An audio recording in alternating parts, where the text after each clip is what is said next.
We need to figure out what's appropriate for R. Remember that R can only be figured out from quantitative data and does not work with categorical. Notice the last one here is party affiliation of the senators. That's a category. Even though whether they voted for the president or not doesn't make a difference because that's a category. Eye color and hair color are both categories, so it doesn't work here. Income from a county employees and their counties. Income is a number that will work for us. However, their county is a category. Time spent studying statistics is a number. Score on the exam is a number, so they're both quantitative, so you could go ahead and figure out what R is. Now, what's a false statement about R? Well, correlation coefficient is the product of your z-scores of the x's and y's, does range from -1 to 1. It does tell you your strength and your direction, but it does not have any units. Now, as we look here to review, as we look at our graph over here on the right, we do kind of go up as we go to the right. So we have a positive direction. We have, I would say, linear. All your points are pretty close to a line. There's definitely no curvature here.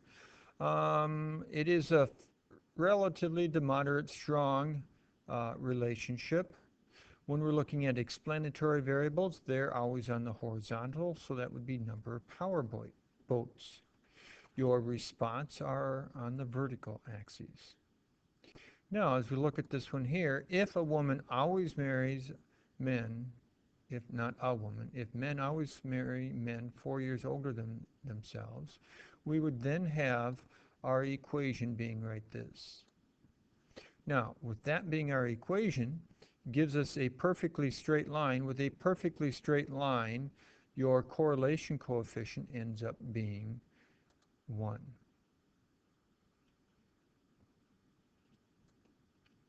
Thought quiz. Why is there no distinction between the explanatory and response? Once again, because it's the product of the x's times the product of your y's, and when you multiply, you can multiply in any order you want when you're trying to find correlation.